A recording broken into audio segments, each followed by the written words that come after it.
In 1967, at the height of Cold War unease and growing public distrust toward authority, American television quietly introduced a series that felt less like entertainment and more like a warning. The Invaders did not explode onto the screen with spectacle or grandiose science fiction promises. Instead, it crept into living rooms with paranoia, restraint, and a chilling sense of plausibility. From its very first episode, the series announced that this was not a story about heroic victories, but about isolation, disbelief, and the terror of being right when no one believes you. One of the most unusual facts about The Invaders is how deliberately it rejected the conventions of science fiction television of its era. There were no ray guns blazing across the screen, no alien empires explaining their motives, no reassuring military response. Like the central premise was built on powerlessness.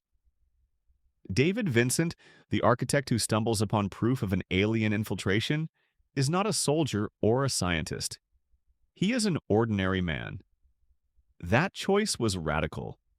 It grounded the threat in everyday life and made the invasion feel disturbingly intimate. Even today, this decision feels strikingly modern. The opening narration itself was designed to feel less like a promise of adventure and more like a sworn testimony. Rather than inviting viewers into a fantastical world, it framed the story as an ongoing nightmare that could happen to anyone. The language was precise, restrained, and ominous. This tonal choice set expectations immediately. The Invaders was not asking viewers to escape reality, it was asking them to question it. Another little-known aspect lies in the aliens' design.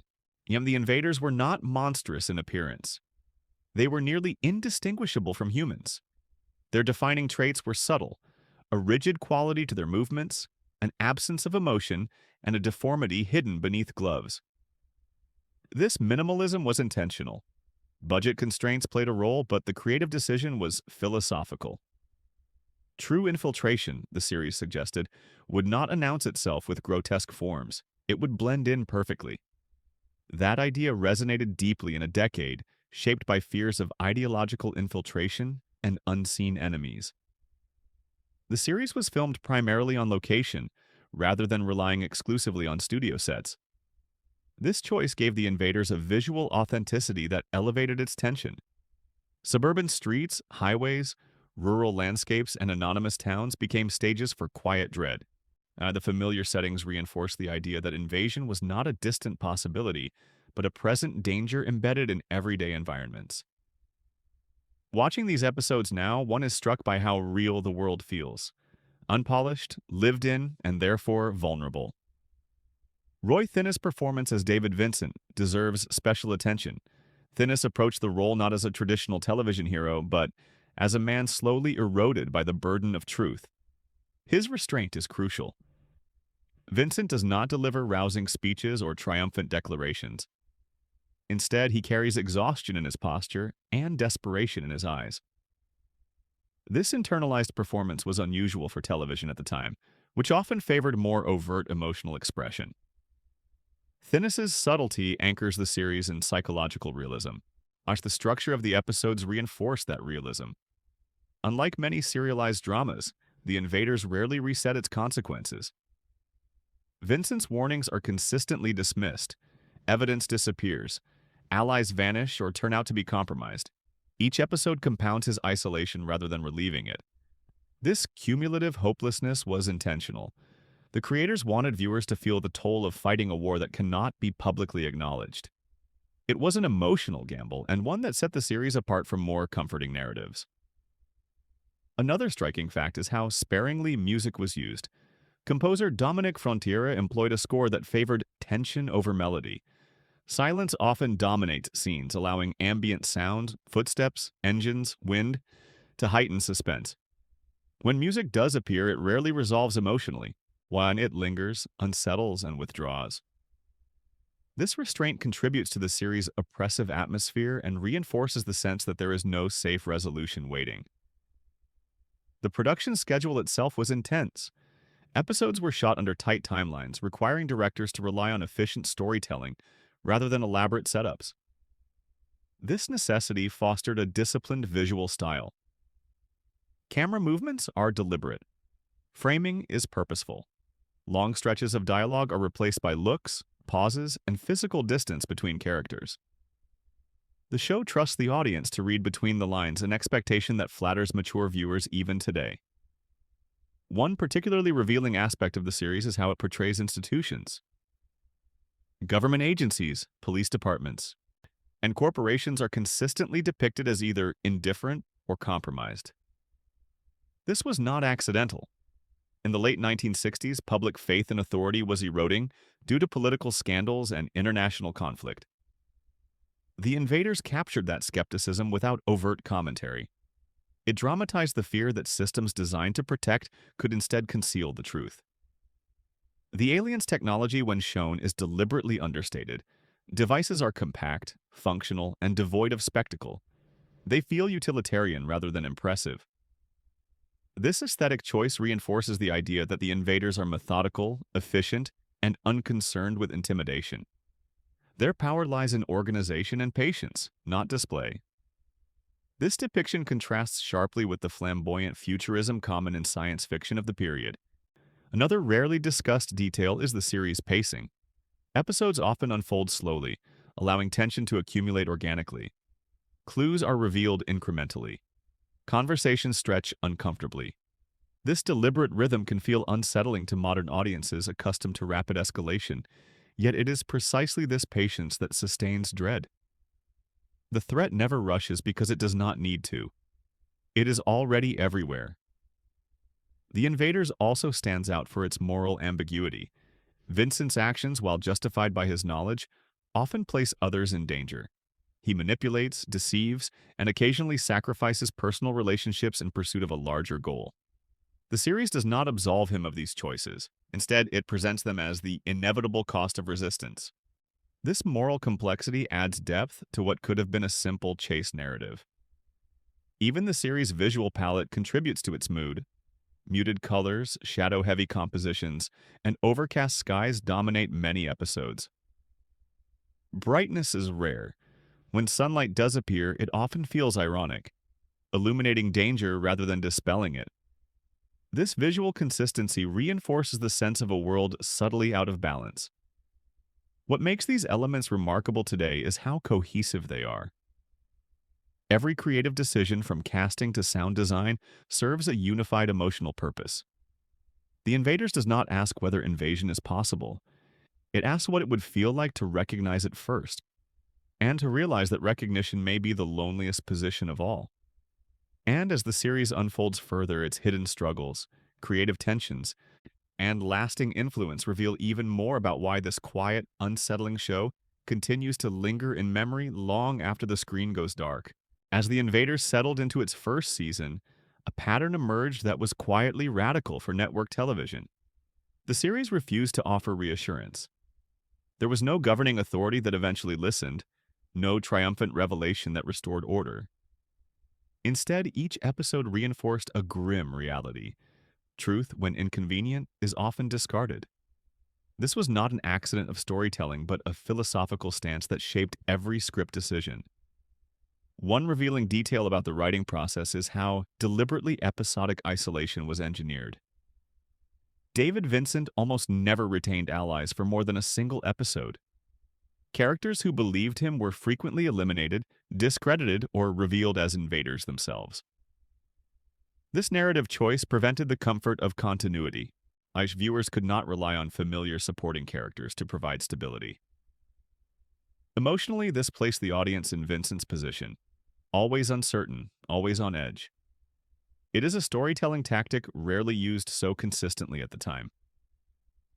Another unusual fact lies in the way the series handled exposition. The Invaders avoided lengthy explanations about alien origins or long-term plans. Information was fragmented, incomplete, and often unreliable. This restraint heightened realism. In real life, conspiracies are not accompanied by clear instruction manuals. By denying viewers a full understanding of the threat, the show preserved tension and respected audience intelligence. Even today, that ambiguity feels refreshing. The casting of guest actors followed a specific strategy. Many performers were chosen for their ability to project authority or trustworthiness. When such characters were revealed as invaders, the betrayal carried emotional weight. This manipulation of expectation was subtle but effective.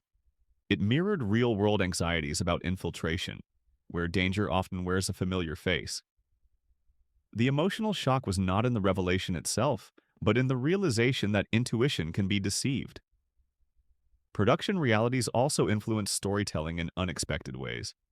The series frequently relied on night shoots, not only for atmosphere but for logistical efficiency. Nighttime filming reduced background interference and allowed greater control over sound and lighting. The resulting visual darkness became part of the show's identity. Streets lit by sparse lamps, empty highways, and shadowed interiors contribute to a feeling of abandonment. Darkness becomes both literal and symbolic. Another little-known element is how the series used architecture as a narrative tool.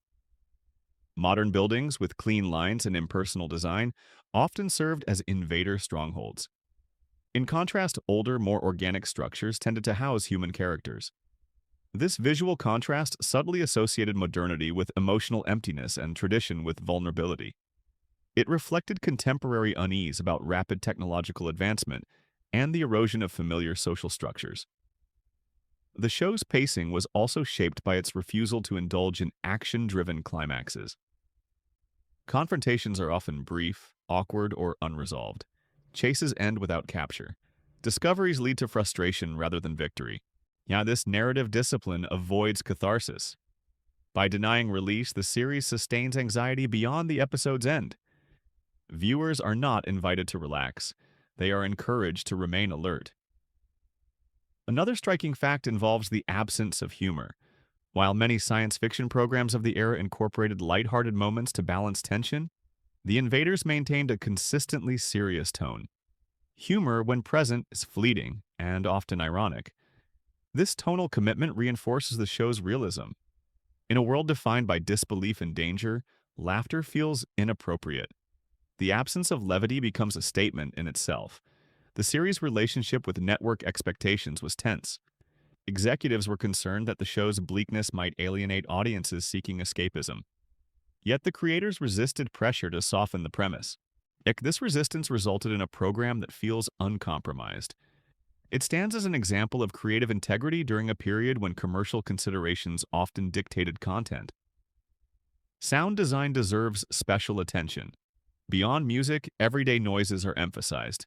Footsteps echoing in empty corridors, the hum of machinery, the sudden click of a door. These sounds heighten unease by drawing attention to isolation. Silence is never neutral. It is anticipatory. This meticulous attention to auditory detail demonstrates an understanding of how fear operates psychologically. Another rarely discussed aspect is how the show uses repetition. David Vincent repeatedly presents evidence, seeks help, and is dismissed. This cycle is intentionally frustrating. It mirrors bureaucratic inertia and social denial. Over time, the repetition becomes thematic rather than narrative. It communicates that resistance is not a straight path, but a relentless loop of effort and disappointment. The Invaders also distinguished itself through its portrayal of intelligence and investigation. Vincent relies on observation, deduction, and patience rather than brute force. He studies patterns, notices inconsistencies, and tests assumptions. This intellectual approach aligns the show with noir traditions more than conventional science fiction. The hero is not defined by strength, but by persistence and perception. The series' visual framing often isolates Vincent within the shot. He is frequently placed at the edge of the frame or dwarfed by his surroundings. This compositional choice reinforces his marginal status. He is literally and figuratively on the outside. Such visual storytelling demonstrates a sophistication that elevates the series beyond routine television drama. Another compelling fact is how the show treats success as temporary. Even when Vincent disrupts an invader operation, the victory is localized. There is no sense of cumulative progress. This narrative decision underscores the scale of the threat. It suggests that resistance is meaningful but not necessarily transformative. That realism can feel unsettling, but it also lends the series emotional honesty. The cultural context of 1967 further amplifies these themes. Trust in institutions was declining. Social movements challenged official narratives. The Invaders captured this zeitgeist without overt political messaging. Its allegory was broad enough to resonate across ideological lines, are yet specific enough to reflect contemporary unease. What emerges from these mid-series elements is a program unwavering in its vision. The Invaders does not seek to comfort its audience.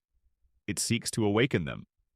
Its power lies not in spectacle but in recognition, the unsettling feeling that danger may already be present, unnoticed by those who prefer not to look. And as the series continued, these creative choices would collide with practical limitations, network pressures, and an uncertain future. Factors that would ultimately shape its abrupt conclusion and enduring mystique. As the Invaders moved toward its conclusion, the tension between creative intent and industrial reality became impossible to ignore.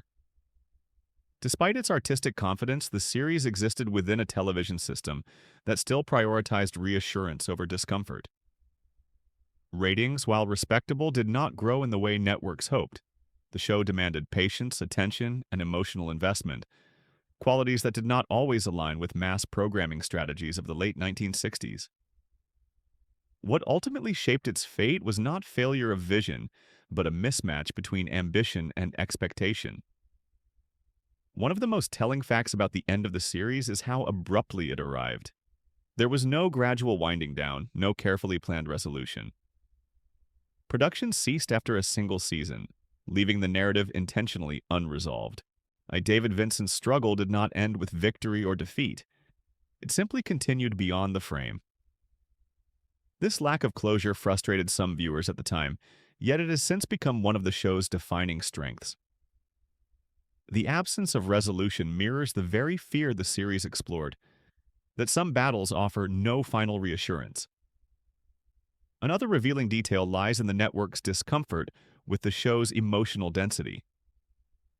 Executives worried that the persistent atmosphere of paranoia left audiences unsettled rather than entertained. Unlike other science fiction series that balanced danger with triumph, The Invaders denied relief. This was not accidental oversight, it was philosophical consistency. The creators believed that comfort would undermine credibility. That conviction, while artistically admirable, might place the series at odds with commercial television logic. The final episodes subtly intensify the theme of exhaustion. David Vincent appears increasingly worn, not physically defeated, but psychologically burdened.